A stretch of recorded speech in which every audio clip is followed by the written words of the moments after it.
Imagine living your whole life without a single friend, undergoing all of your experiences as a sort of lone wolf. Hard to imagine, right? Today I'll be discussing the importance of friendships and how interpersonal relationships play a vital role in contributing to human health. Through my study on human communications, I've become more conscious of the important aspects interpersonal relationships holds for us as humans.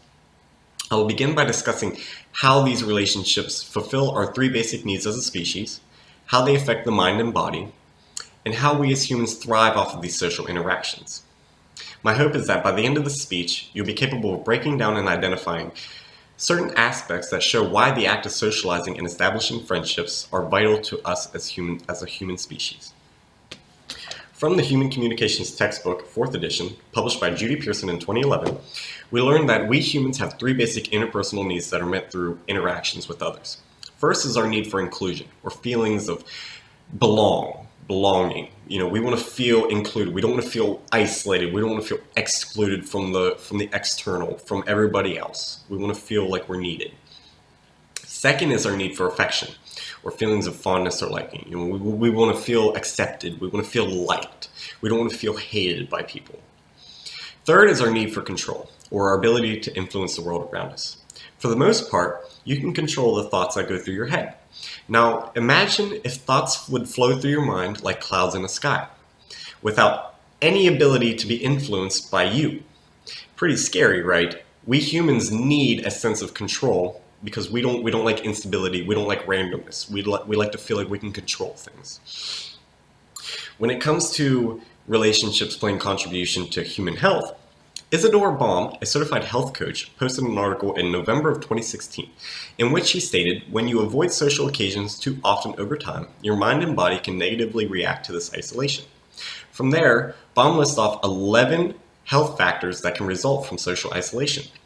In terms of mental issues, it can lead to things such as poor self-esteem, depression, decreased ability to learn, and an increased risk in dementia. Harold Morano, a health psychologist, posted an article in July of 2013 in which she talks about how loneliness contributes to the erosion of our arteries, and from there leads to higher blood pressure, which is of course unhealthy. Nicole Anderson, an associate professor of psychiatry and psychology at the University of Toronto, posted an article in June of 2016 in which she talks about the positive aspects of socializing. She talks about how people who connect and socialize with others show an increase in memory and cognitive skill. As well as that, they also show an increase in immune system capabilities. So not only are these people who are socializing more healthy in terms of their mind, but they're also healthier physical-wise. When it comes to how we as humans thrive off of these social interactions, one hormone can play a vital role into that. When we engage in meaningful interactions with others in interpersonal relations, our brain releases a hormone called oxytocin. Kelly McGonigal, a health psychologist, presented a speech in June of 2013. In this speech, she states that oxytocin makes you crave physical contact with your friends and family. It enhances your empathy. It even makes you more willing to support the people you care about. So this hormone, oxytocin, which our brain releases from social interactions, primes us to seek out more social interactions, to seek out help from others, to seek interactions with others. We're not naturally isolated beings. We crave socialization. We crave contact with others. And we humans thrive on our interdependence with one another for our needs. What I may be lacking personality-wise, one of my friends may have that aspect as a main characteristic of them, and vice versa. So from what I lack, he makes up. From what he lacks, I make up. So we both contribute and build up on each other, and overall helping each other out.